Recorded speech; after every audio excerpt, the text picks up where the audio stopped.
What's up, everyone? Welcome to another episode of That Hobby Show. The the clock caught me again, where it says waiting to go live, and then it pops up that oh, you've been live for like 10 seconds. But with me, as always, Houston, chasing the graph. What's going on, brother? What's going on, my man? Oh, not a whole lot. Just enjoying the peace and quiet. Got the house all to myself. So how was your holiday? It was good, man. It's always nice to have some time off from work. And our Christmas mornings start at about 5 a.m. and then go till about 11. So it's action packed. Oh man, yeah, mine a lot more action packed than mine. Sitting home watching football, sorting cards. But so you got to go to some wrestling this week, and it was not an indie show. Yeah. I got to go to Aew Dynamite, which is something I've been wanting to do for about 6 months now. Had no intentions of going. Obviously knew it was coming to Greensboro. It's about 30 minutes away. And looked at tickets when they dropped. Cheapest ones were like 160, taxes and fees. And I was like, I can't really drop 200, dollars on tickets before, 3 days before Christmas, essentially. But Morgan texted me, and one of her coworkers' sons got some tickets from a resale website, and so I scored us both tickets at about 3 o'clock on Wednesday for like $46, taxes and fees. Really? Yeah, and they, considering the layout and everything, they weren't terrible seats either. Hmm. Yeah. So how was the show? It was good. It was super good, and you tickets, like, if you're thinking, oh, AEW is expensive, which is kind of common knowledge, but if you get there, let's say a show starts at 8, if you get there at 7, you can actually be there for the filming of Dark Elevation that comes on YouTube on Mondays, and then you get TV time from 8 to 10, and then at 10 o'clock, if you hang around, you actually get to be there for the filming of Rampage that's Mm. taped for Friday evenings. So for the price of the ticket, you get about 3 to 4 hours of wrestling, and you're there for AEW Dark Elevation, AEW Dynamite, and Rampage. So it's more than worth it. Yeah, last time I went to a live show, it was WWE. I can't remember if it was it. It couldn't have been Raw because it wasn't taped. Because Raw is live, right? It's been live for a long time. Mhm. So maybe it was like SmackDown or something like that. So it was during the week. Well, SmackDown's during the week too. Back in the day, it used to be. I don't know. I haven't watched WWE in a while, but it was so for that show. And then I think once the the arena opened or whatever, there was like 2 dark matches, and then they did tapings for. They used to have a show on Saturday called Superstars. Mhm. And so they would just change the basically a different announce team would come out, and then this was when they still had the LED. Well, they still do have the LED banners on the Mhm. ring. So they would just change that, and yeah, I want to say it was like 3 or 4 hours worth of wrestling. So it actually wasn't that bad if you get there and you know what's going on. Now, back in the day when I went to a Raw, that I mean, shit, I was still in high school then, but that was just straight up Raw. I Mhm. don't even think they may have had a dark match, but I don't really remember. But did you think about trying to get autographs at all? Yeah, I did, and I knew that if I did, it would have to be after the whole shebang was over with, taking the. Mhm. So, Yeah. yeah, that makes sense. Yeah. And I knew that if I was going to try to, that it would have to be after the whole thing is over because and Cody Rhodes is one of the best, and he actually had the main event on Rampage, so he would have been the last one out there anyway. But um, a lot of the wrestlers will come back out, take pictures with the fans, hang out with them, around ringside if you had front row. Obviously, I don't know if you could make your way down there and try to talk to them or interact with them that way. But I knew if I wanted to, that would be pretty much the only chance I had besides getting there, even like 5 or 6 o'clock or something like that. But we didn't even stay for the taping of Rampage. It was like 10 o'clock, and we both had the next day still, and we're old, so. Yeah. Yeah, here in Phoenix, you would I don't think any of the WWE guys would come out afterwards. I mean, they may, I don't know. But you would usually have to wait. The arena is connected to a parking garage. And you can basically it'd be like waiting for a baseball player after a game. You got to recognize them in the car and hope that they stop for you. Because usually, it's not like they'll walk back to their hotel. They have to, get to the next match that's usually in a different city in a different state. So, but yeah. So what else have you had going on? Really nothing. I've been kind of hanging back, and I did I'm trying to think. I did do an interview with independent wrestler who's been on NXT and Dark. He's been in Ring of Honor a lot. That was setting that up was a lot of cat and mouse. His schedule was different than mine. My schedule was different with his, and we finally worked something out, and we squeezed something in this past Tuesday. It was like 25 minutes, and it's so funny because I've been, ignored and, blew off by so many wrestlers. And Benny freaking like chatted with me while he was on the treadmill at the gym. So there's really no excuse other than what I feel like, and I could be wrong. I'm sure I'm not. If, most people that don't agree to interviews or say they don't have the time or anything like that, then, that's just my guess of them. That's their way of saying I'm too good to do an interview with somebody who only has like 3,000 followers total. Yeah. Well, that's still a lot more than most independent wrestlers, even the ones that have been on TV too. So, I mean,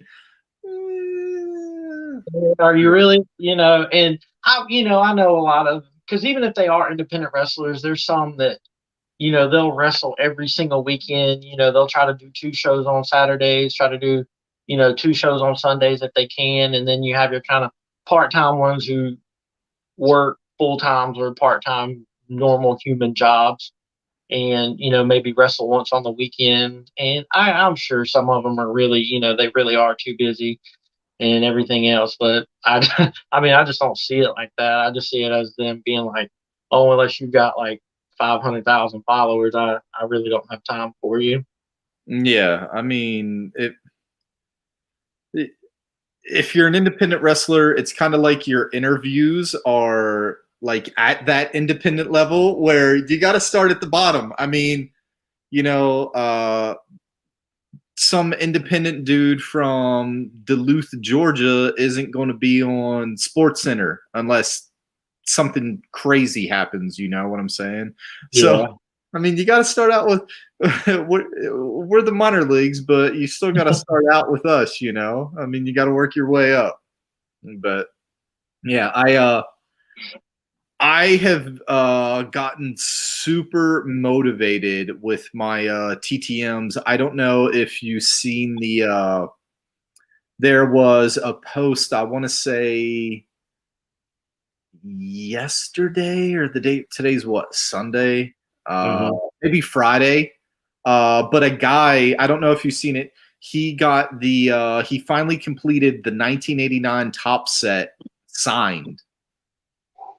Yeah, and not only did he get the set signed, like, I don't know if you remember, but back in the day, they would have the team leader cards that were basically like the checklist and everything, and they would have multiple players on the front of the card.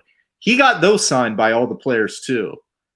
I'm like, holy shit. Yeah, it is. And because I'm working on the 2008 top set, and they don't have the team leader cards, but they have those like team combo cards. Mm-hmm. And it's not like it's easy to get guys.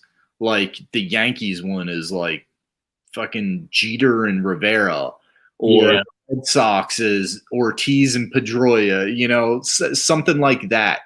That would be extremely hard to get signed. But I don't know. It got me thinking that will I really have the complete set signed if I don't get those cards signed as well?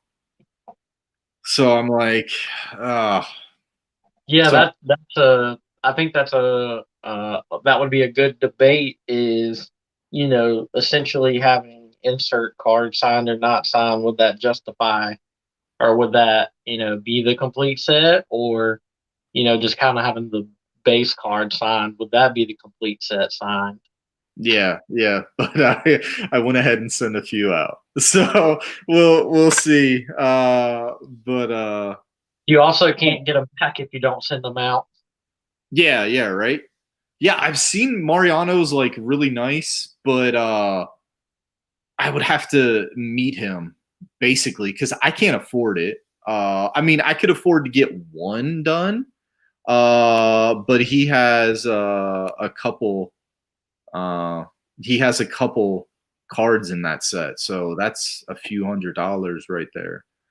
And then one of the other things I seen he did was he got the commissioner. There was three commissioners at the time, three different commissioners during that time, and he got them to sign the checklists, which made me realize, holy shit, I don't have the checklist for the set. I Oh, yeah. I I don't throw away my checklists, but I don't know where they are. They're in a box somewhere. And then so I was researching that, and come to find out there's variations to the checklists.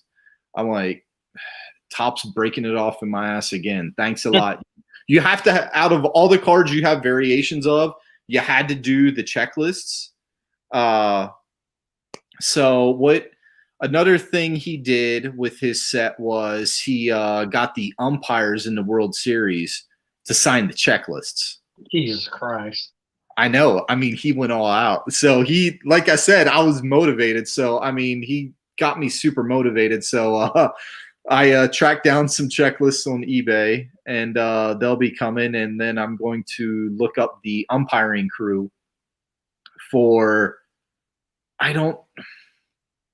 would have to do the 2008 World Series, even though the pictures are from 2007 and older, unless it's the updates and highlights portion of the set. But the dog's being a dick right now, and he wants in. I don't know why he wants in. He wants to be on the show. But yeah, so I'm going to look up the umpiring crew and send checklists to him. So hold on, the dog's going to keep barking. I'll be back. Entertain yourselves. Yo.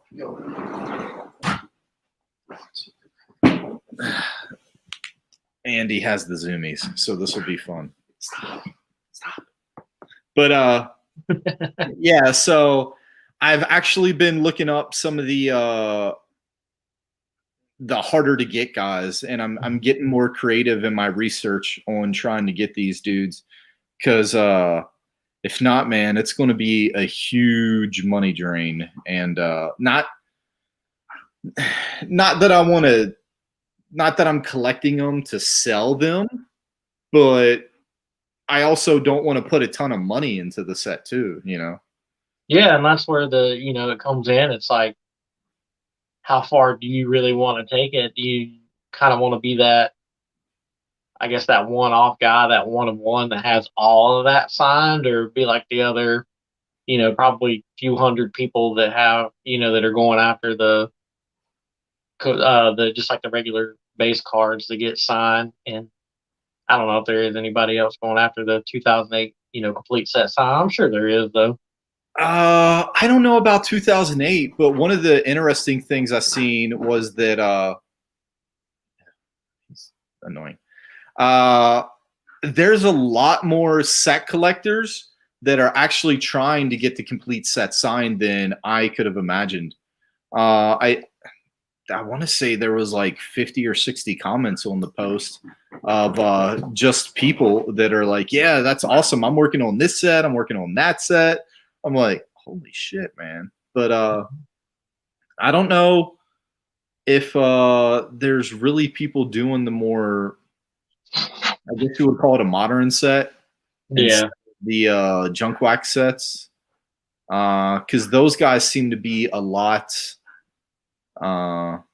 a lot more fan friendly and yeah, affordable, you know. Because even the big guys in those sets, the Hall of Famers, Cal Ripken's kind of pricey, Ricky Henderson's a little pricey, but other than that, I can't think of too many guys off the top of my head that are, triple digits as far as pricing goes for autographs.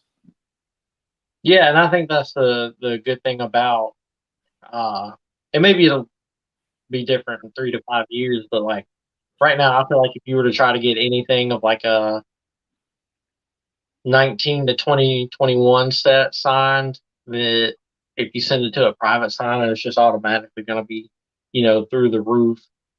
Mm-hmm. So far, I've done 2 private signings for the 2008 set.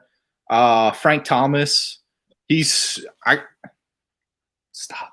He's he's actually pretty affordable. I think that one cost me around 50. And then there was Vlad Guerrero signing, and the dad, not Junior, and he was like $40. So so far those are the 2 most expensive cards in the set that I've paid for. Yeah, Uh, at all. no. The one that's probably going to be a huge pain is Roy Halladay. I've seen now there are two. There are two. Last time I checked, Roy Halladay, 2008 Topps card signed, but the guy was asking, I think, like 400 each on eBay, which is Yeah, yeah, because I have a few autographs of Holiday, and I haven't paid anywhere close to that, you know. But yeah, yeah. So I'm gonna have to get more creative. Definitely, because like I said, that I think Jeter has 4 cards. Ichiro has 3 that I can think of off the top of my head. And then so I'm gonna have to go to like try and get tickets to a playoff game or something when TBS or Fox is doing it, because usually they have Pedro and David Ortiz and A-Rod on the broadcast. yeah, And those are 3 big ones that I need. And sometimes I think Dontrell Willis does it too, and he doesn't sign TTM at all either. And then a lot of I was surprised when I started doing more research how many guys have actually passed away in that 2008 set. I think the last 2 guys that passed away were actually in that set: Julio Lugo and shit. There was another guy that just passed away not too long ago. He was like 39 or something, and he was in that set. So yeah. That's crazy. I mean, you would think there. I mean, obviously, I'm sure that '89 set was done over quite a bit of amount of time, but it's crazy that you can almost kind of complete an '89 set before a 2008 set. yeah, he I forget what he said. It took him like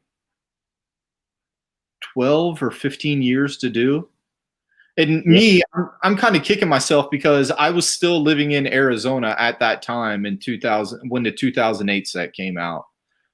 So right there, spring training, I had at that time the Dodgers had just come to Arizona, and I want to say Cincinnati, I think, was still in Florida at that time. But yeah, even then, I wish it was my favorite set even back when it came out. But I still didn't try to get those cards. I didn't make those cards a priority, and I wish that I had then. Yeah. Yeah, because even now, I haven't updated everything on trading card database. But last time I looked, I want to say I'm around like 25% of the set, which isn't too bad. But I'm also trying to do the update and highlights portion of the set. And then there's also a World Baseball Classic preview set that I'm trying to do. Yeah. So yeah, it's like the regular set is, let me see, I have it here. And this is how obsessed I've gotten. I carry the set in my truck with me. When I go up to when it's my weekend with my kids, because there's a lot of baseball players that still live up in Phoenix. So I keep that in my truck with me. So if anybody ever robs me, they're going to get a partially complete 2008 factory set. But yeah, After you get them signed, what do you stick them in a binder? Do you keep them in this? I put them in a binder, and I'm so close to actually completing a full page of signed cards, and that's like one of my goals. So I go through the checklist and see what page has the least amount of empty spots, and I try to find that dude's address so I can get them sent out. But yeah, it's yeah, that guy really motivated me, because I was in a TTM rut. Is that going to be your New Year's resolution, to bang out as much of that set as you can? I'm trying, but it would just be like any other New Year's resolution. Like I would hit it hard until February, and then it's like, because there's just so many of them that I'm not going to get in the mail. I'm not going to be able to get Jeter through the mail. No. But I've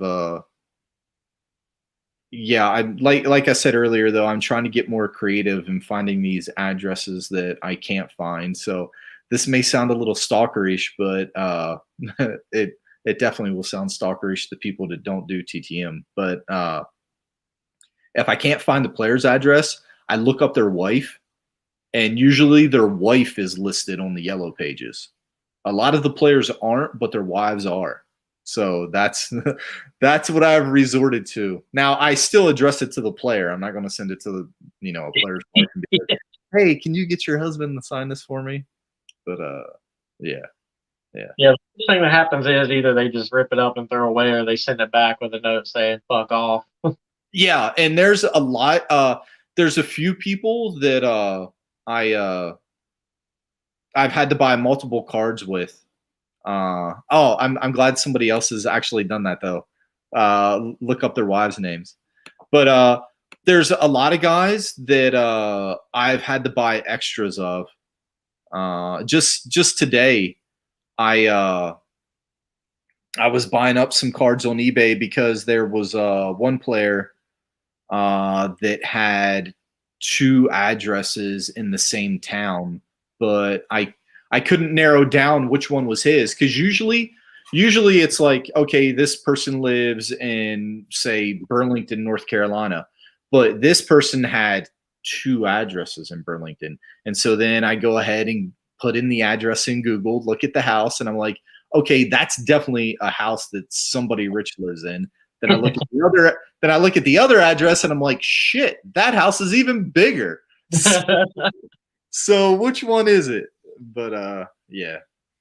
But yeah, I'm trying to make that my I guess. Yeah.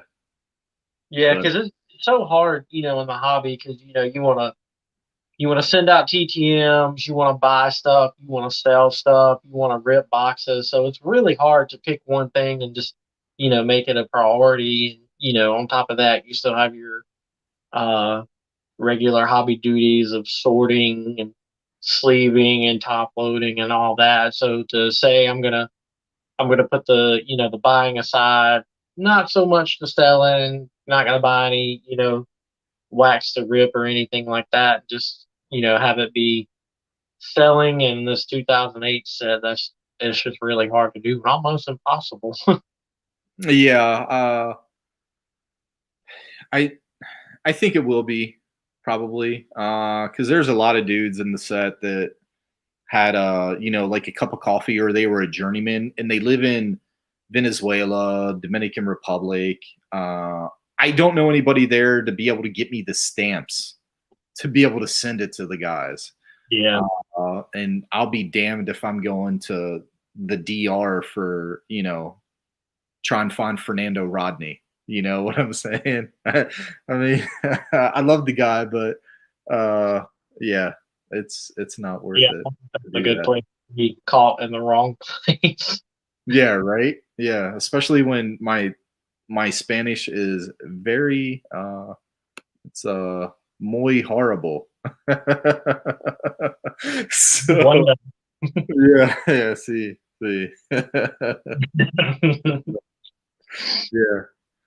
But yeah, and yeah. And then when I'm going through my cards though, I'm getting sidetracked where I'm like, "Oh, wow, look at this minor leaguer that I have like 6 cards of.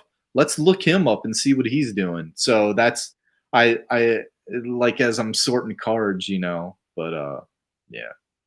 Yeah, it's like, yeah, that's, I mean, anytime you sort and you have a lot and then you find those ones, just like cleaning your room as a kid, you find that toy you completely forgot you had. So like after 10 minutes of cleaning, you're out in the yard playing with that toy and completely sidetracked at that point. Yeah, yeah, like there was one guy I found cards of the other day, and I looked him up, and I was like, "Oh, he's a instructor at a batting cage. There's a batting cage chain called D-Bat. They make bats and stuff like that." And I was like, "Oh, well, let me look up their other locations and see what other former players are coaching." So I have my little list of all the guys that have baseball cards that are instructors at D-Bat facilities. So I'm also sending those out as well. So we'll see if I get any returns here in the next couple weeks or so. Hopefully Yeah, sooner than that. you can always check to see if any of them have their own restaurant. Yeah, I've done the restaurant thing before. It didn't work out because there's a Korean player, Byung Hyun Kim. What's up, Dan? Sorry, I don't know if you can see it, but What there. Uh, so in the 2008 top set, Byung Hyun Kim has a card. He has a sushi restaurant in San Diego. I try to go to San Diego every year and eat at his restaurant. I'm not a huge sushi fan, but I go just hoping and praying that he will be there one day because I take my cards all the time. But yeah, I don't even know if he lives in America anymore. Maybe Dan can fill me in on where Byung Hyun Kim is at. But yeah, and that's another one of the hurdles is the 2008 set has a shitload of Korean and Japanese players. I'm like 50 on getting all the Japanese guys.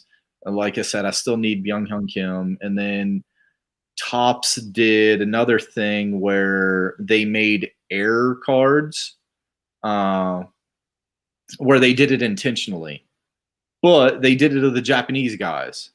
So the shitty thing is it's a short print.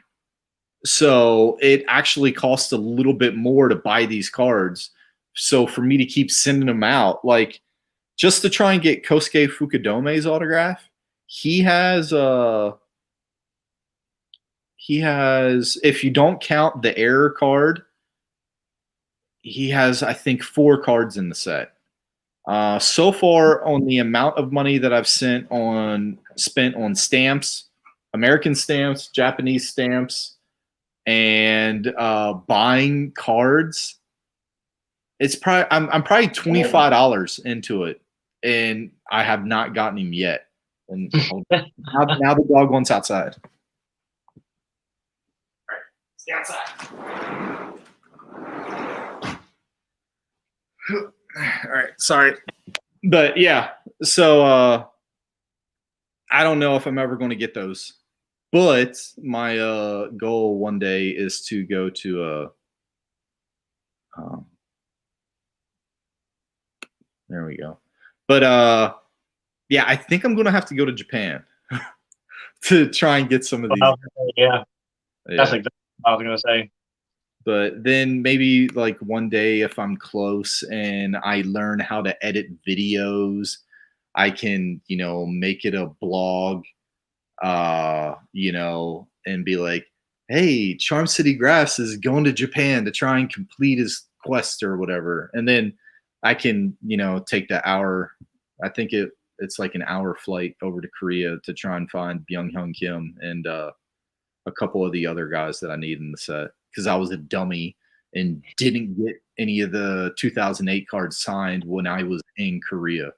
So, yeah. Now, Dan has a question for you.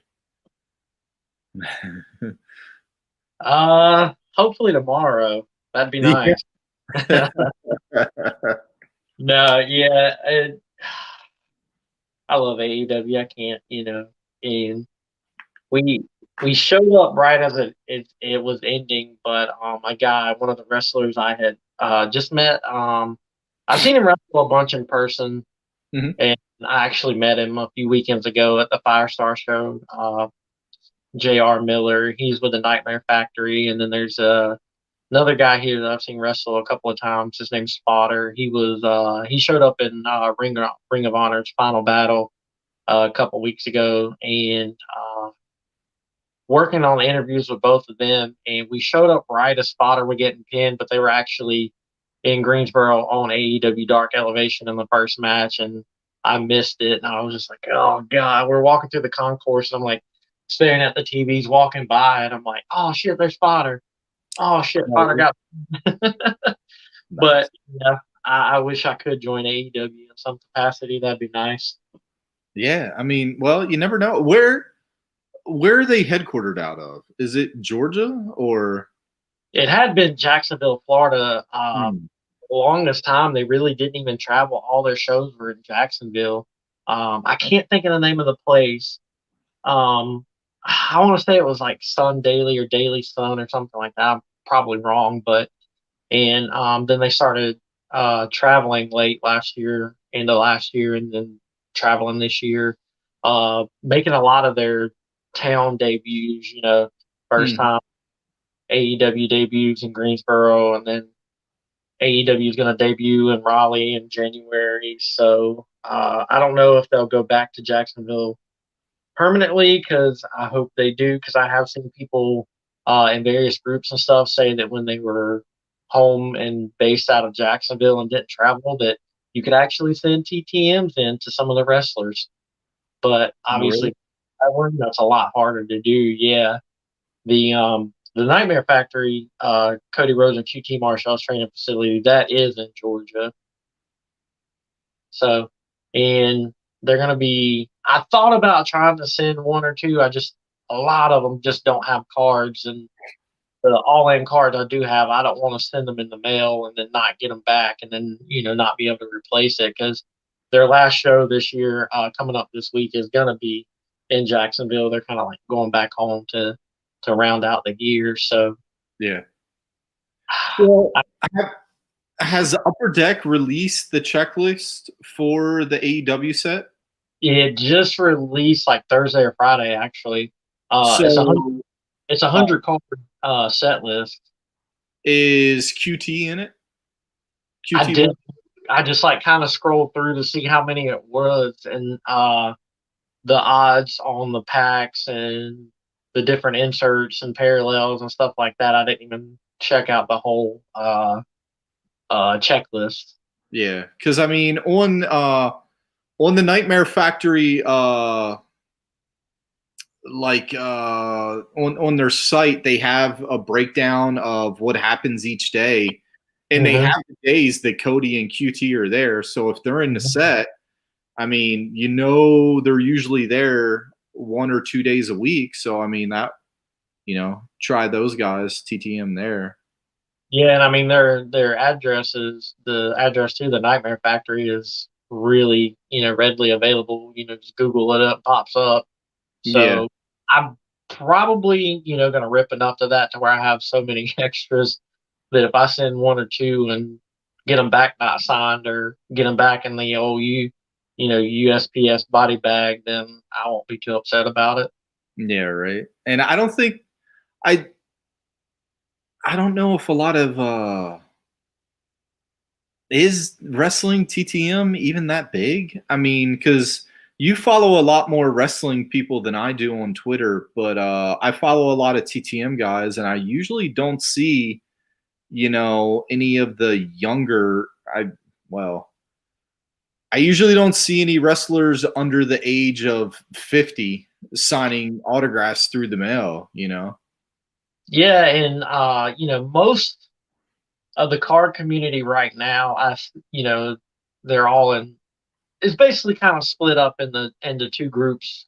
Just from what little bit I've been in it, last 3 or 4 months, from what I've seen, is you have your uh, indie set collectors, Uh-huh.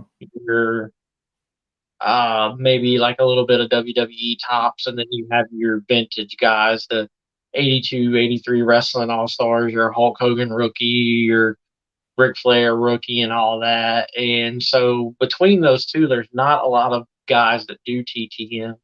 And when I first announced that I was getting into wrestling cards, I got, a guy sent me a like 1,022 cell spreadsheet that he had put together of wrestlers' names and addresses and what to write them, how to write them, that kind of thing of TTMs. And most of them are retired, if not, had only wrestled on TV maybe for like a couple weeks or a couple months. Yeah. I did there is one wrestler I'm gonna try to do TTM. I gotta see if I have cards of him, but Mojo Rawley. I don't know if you remember him, Yeah. but his real name is something like crazy to where if I find his address, he's the only one with that address. And plus he actually went to the University of Maryland, and that's why he wears like the Maryland flag on his ring gear and everything. And he played football for him too, so I think that would be kind of cool to get him. But, Yeah, it's worth a yeah, shot. I'll check that spreadsheet and see if he's in there, and that hopefully will get you in the right direction. yeah, yeah. Yeah, I don't.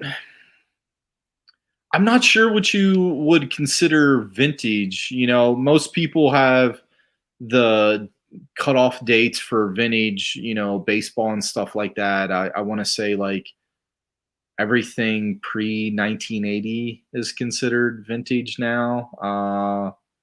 As far as wrestling, oh, how's it going? CV baseball card collector. As far as vintage wrestling, I guess the early 80s, because I see those like you said earlier, the all-star set, the what is it? I want to say it's like Arby's, but it's some roast beef restaurant. Yeah, like Texas roast beef or something like that. Yeah, Yeah. Stacks or something.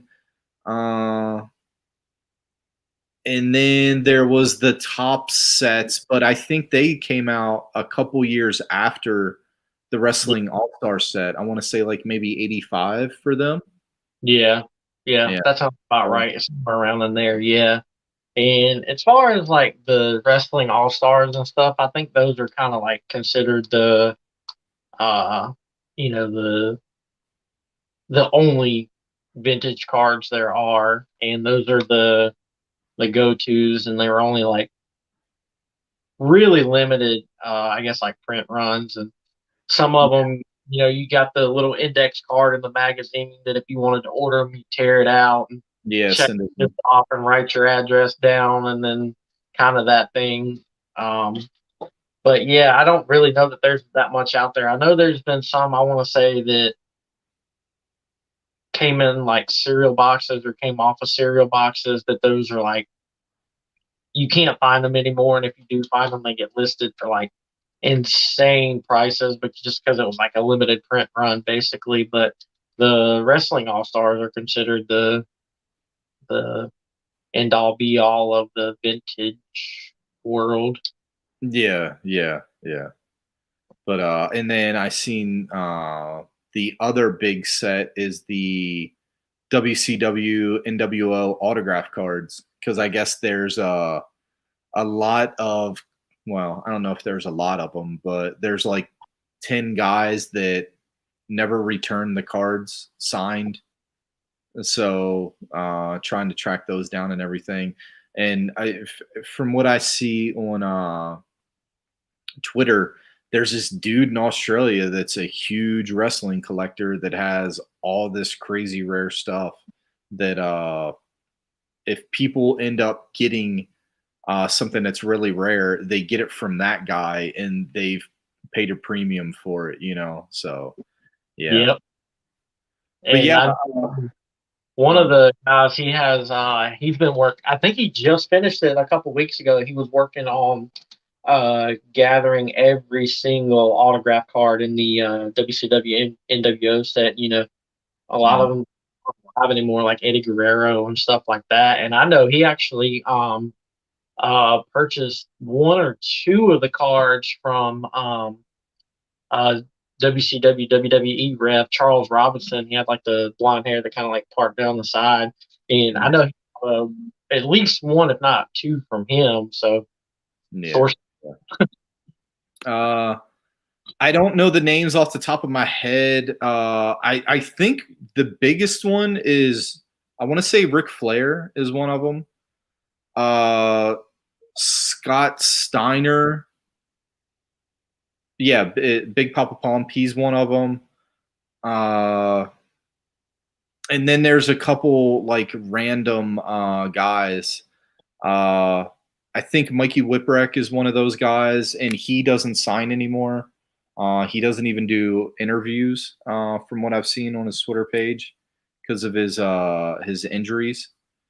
Uh, yeah, there's because I wasn't really around that time. I wasn't huge in the WCW to know all these like jobbers that you really wouldn't think their autograph would be worth that much, but if you know Yeah, one of them's like Sergeant Buddy Lee, who's in that set. And yeah, yeah, if yeah, you if you didn't watch it, you wouldn't know who he was. So yeah, yeah. And I think what is it, Sandman, but when he was in WCW he was called Hack.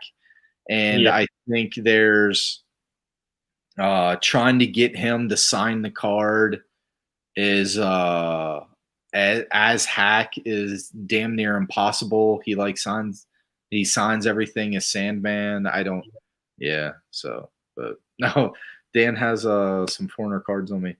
Yeah, I don't know if you were around for the first part of the show where I was talking about I'm trying to get the 2008 top set signed. So the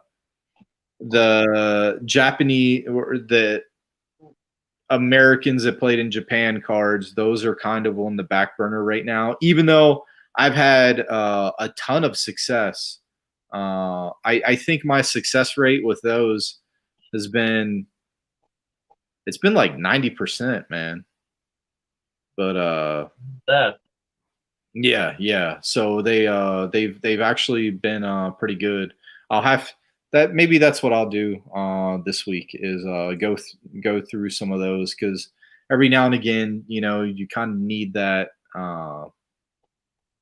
you need to send to that guy that's almost a guarantee. to keep you motivated, you know. Because hell, earlier this week I got a couple NASCAR guys back, and there was one guy. It took so long to get him back. I didn't realize that I'd already written him before and got him back. So yeah, Daniel. Was it Daniel? Yeah, Daniel Hemrick. Uh, yeah, and he ended up sending me a shitload of cards back. So that was nice because I didn't even realize it. And then I've for the guys that sign but they take a while to sign, I've been putting my parents' return address on there because I want to move out of this house eventually, so I don't want somebody else getting my mail. So I send it to my parents, and then so Billy Butler ended up sending back 8 cards. And I was like, I've never sent anybody 8 cards before TTM in my life. And so they showed me all the cards. I was like, okay, I sent that one, and that one. Those other 5, I don't know who the hell cards they are, but if anybody sent to Billy Butler and hasn't gotten their cards back, I probably have them. But yeah, I got one from every team that he ever played for, which was kind of cool. Yeah. But yeah, there you go. Yeah, right now I'm not a huge football fan, but I like foreign players. So my next cards that I'm sending out, Young Ho Koo, the South Korean kicker for the Atlanta Falcons. So hopefully I get those signed eventually. No, I have not purchased any signed on eBay. I don't trust it, and I want to do this as much on my own as I possibly can, if that makes any sense, whether it be in person or TTM. And I want to try and do it as cheaply as possible. Like there are some guys that I'm going to have to purchase off of eBay if the cards even exist on there. Like I mentioned earlier, the Roy Holiday. That's the only. There's 2 of them on eBay that are encapsulated. I don't know if I would trust buying them raw, or even that what's the Beckett authentication where they put it in the they put it in the not the top loader, like they do that quick authentication thing and they put the sticker. Oh yeah, I know exactly what you're talking about. Kind of like if PSA can't grade something, that's how they'll send it back with the. I mean, they just send it back in a top loader, but it's got a sticker on it and everything. Yeah. I mean, that's as close to raw as I would go with him. But like I said, there's a few other guys that have passed away that I don't even know if they'll have signed cards. Like Ryan Friel, he committed suicide. Can't uh, I can't remember when he did it, but it was close to when those cards came out. Right, close to when they came out. So, like, there's just some cards I don't even know if they exist, And then,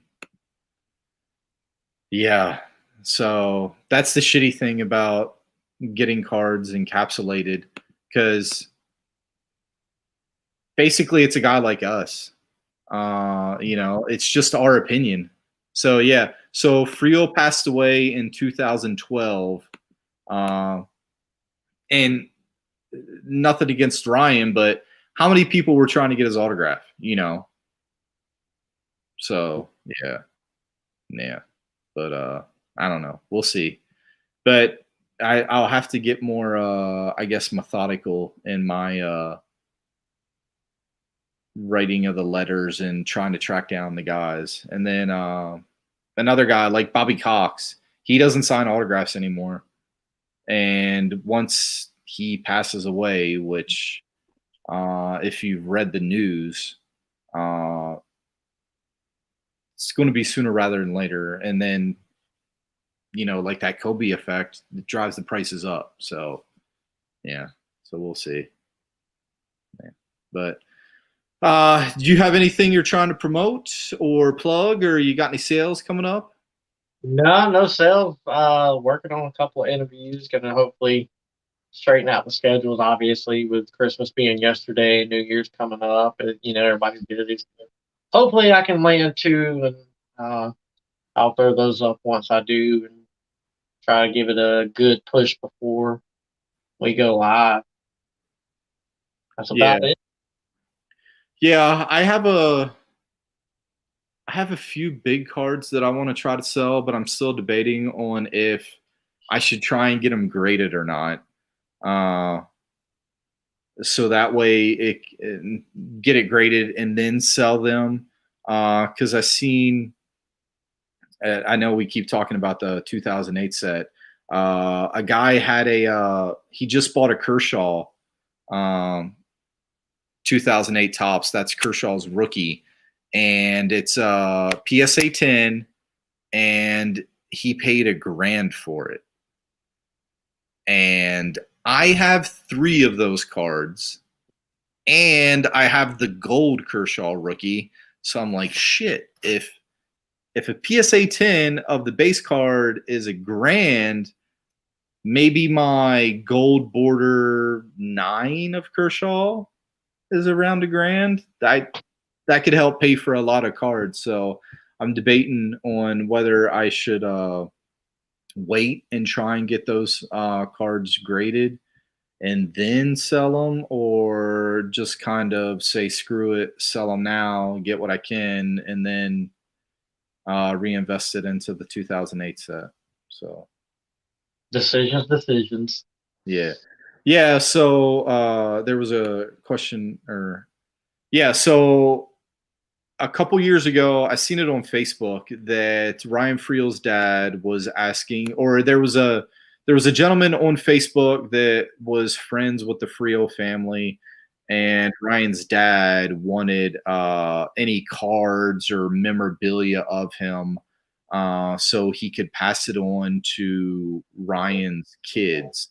I think he had, a couple sons and daughters. I can't remember what it was, but yeah, he was asking for people to mail them stuff. And it's crazy because I actually have a Ryan Friel jersey. The first ever game used jersey that I ever bought. It was on some auction site. And it was like a really good deal. I think it ended up costing me like $50 or something, which, even if it's not a game used jersey, it's still it's a pretty damn good replica. And Yeah. it's cheaper than what you would pay for it in the store. And I mean, it has all the tags and everything, all the correct labeling for an on-field jersey. So, but I never got around to sending it to Ryan's dad, which I should try and find the jersey and then try and track down his dad and send that to him, because yeah, it's doing nothing but collecting dust here, but I'm sure his kids would appreciate it a hell of a lot more than me. So yeah. Yeah. Nice gesture in a way. Yeah. Maybe I can use that, bank up some of that good karma. And, I'll run into Dustin Pedroia at a gas station or something and get a couple cards signed. I don't know. So, yeah, you know what I'm saying? But yeah, I don't have anything to promote other than that. I'm going to be opening up more of the baseball card. I'm going to be making some more videos of foreign cards that I have. I just got in a box. I don't know if you've seen it on Twitter. Earlier this week, I got a box of the Topps NPB cards. Their first time making Japanese cards. So I got to do a video opening that. I'm still on the fence on whether or not I want to open it or not. Because that's one of those things where I'm like, I don't really like the cards. I just bought it because it's the first one that they did. So maybe that's something I could flip. But I still have BBM boxes from 2019. That's the Japanese cards. I have boxes from 2019 that I got to open. I have KBO cards from 2020 that I still have to open and film. So yeah, maybe that's what I'll be doing. Yeah, they don't look pretty at all. Tops fuck that design up. It's horrible. But like I said, it's the first. So yeah. And another thing they did was they changed the rookie card logo, which it looks absolutely horrible on those cards. I like their regular rookie card logo that they have, but whatever. Tops is going to Tops. So yeah. But anyway, thanks to everyone in the chat for tuning in and hanging out. I appreciate everybody that, you know, hangs out with us during the weekends, especially since it's been a couple weeks since we've been on. So I'm glad that our regulars have come back. So makes me feel good. Yeah, yeah. So thanks everyone. Thanks for coming on, Houston, and we'll see everyone next week.